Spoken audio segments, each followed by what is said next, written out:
പാറശാല ഷാരോൺ വധക്കേസിൽ ഗ്രീഷ്മ കുറ്റക്കാരിയാണെന്ന് ഇപ്പോൾ കോടതി വിധിച്ചിരിക്കുകയാണ്. അതേസമയം ഗ്രീഷ്മയുടെ അമ്മയെ വെറുതെ വിട്ടിരിക്കുകയാണ്. ഷാരോണിനെ ഒഴിവാക്കി മറ്റൊരു വിവാഹം കഴിക്കാൻ വേണ്ടിയാണ് ഗ്രീഷ്മ കഷായത്തിൽ കളനാശിനി കലർത്തിയതും ജ്യൂസ് ചലഞ്ച് നടത്തിയതെന്നുമാണ് കേസ്. ഇരുവരും വർഷങ്ങളായി പ്രണയത്തിലായിരുന്നു. മറ്റൊരു വിവാഹം നിശ്ചയിച്ചപ്പോൾ ഗ്രീഷ്മ ജ്യൂസ് ചലഞ്ച് നടത്തി വിദഗ്ധമായി പാരസെറ്റാമോൾ കലർത്തിയ ജ്യൂസ് ഷാരോണിനെ കൊണ്ട് ആദ്യം കുടിപ്പിച്ചു. ദേഹാസ്വാസ്ഥ്യമുണ്ടായെങ്കിലും ഷാരോൺ രക്ഷപ്പെട്ടു. പിന്നീടാണ് പളുകിലെ വീട്ടിലേക്ക് വിളിച്ചു വരുത്തി കഷായത്തിൽ കളനാശിനി കലർത്തി നൽകിയത്. 2022 ഒക്ടോബർ 14 സംഭവം. ദേഹാസ്വാസ്ഥ്യമുണ്ടായ ഷാരോൺ 11 ദിവസങ്ങൾക്ക് ശേഷം മരണത്തിന് കീഴടങ്ങി.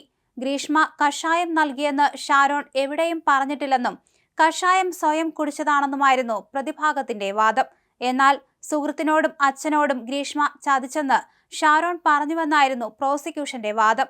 ഷാരോണിന്റെ മരണശേഷം നിയോഗിച്ച പ്രത്യേക സംഘത്തിന് ഫോറൻസിക് ഡോക്ടർ കൈമാറിയ ശാസ്ത്രീയ തെളിവുകളാണ് നിർണായകമായത്. ചോദ്യം ചെയ്യലിൽ ഗ്രീഷ്മ കുറ്റം സമ്മതിച്ചു. തെളിവുകൾ നശിപ്പിച്ചതിന് ഗ്രീഷ്മയുടെ അമ്മ സിന്ധുവിനെയും അമ്മാവൻ നിർമ്മലകുമാരൻ നായരെയും പ്രതി ചേർത്തു. ഇതിനിടെ കസ്റ്റഡിയിൽ വച്ച് ഗ്രീഷ്മ ആത്മഹത്യയ്ക്ക് ശ്രമിച്ചിരുന്നു. 2023 ജനുവരിയിലാണ് പോലീസ് കുറ്റപത്രം സമർപ്പിച്ചത്. കഴിഞ്ഞ ഒക്ടോബർ 15 തുടങ്ങിയ വിചാരണ ഈ മാസം 3 അവസാനിച്ചത്. കേസിൽ 95 സാക്ഷികളെയായിരുന്നു വിസ്തരിച്ചത്.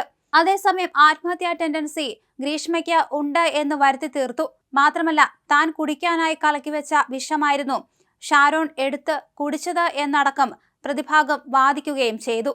എന്നാൽ ഒടുവിൽ പോലീസിന്റെ ചോദ്യം ചെയ്യലുകൾക്ക് മുന്നിൽ ഗ്രീഷ്മ കുടുങ്ങുകയായിരുന്നു. എന്തായാലും ഒടുവിൽ ഇപ്പോൾ ഇതാ കുറ്റക്കാരിയാണ് ഗ്രീഷ്മ എന്നാണ് കോടതി പറഞ്ഞിരിക്കുന്നത്. അമ്മയെ വെറുതെ വിട്ടിരിക്കുകയാണ്. കേരളത്തിലേറെ കോളിളക്കം സൃഷ്ടിച്ച ഒരു സംഭവം തന്നെയായിരുന്നു മറ്റൊരു വിവാഹം കഴിക്കാനായി കാമുകനെ ഒഴിവാക്കിയ ഒരു സംഭവം. ജ്യൂസ് ചലഞ്ചുമായി ഏറെ നാളായി ഗ്രീഷ്മ മുന്നോട്ട് പോയിരുന്നു. പിന്നീട് തക്കം പാർത്താണ് ഇത്തരത്തിൽ ഷാരോൺ രാജിനെ കൊലപ്പെടുത്തിയത്. 2-3 ദിവസം ആശുപത്രിയിൽ കിടന്ന ശേഷമായിരുന്നു ഷാരോൺ മരണത്തിന് കീഴടങ്ങിയത്. ആ സമയം ഗ്രീഷ്മ തന്നെ ചതിച്ചുവെന്ന് അച്ഛനോടും സുഹൃത്തിനോടും ഷാരോൺ പറഞ്ഞിരുന്നു എന്ന് പറഞ്ഞിട്ടുണ്ട്.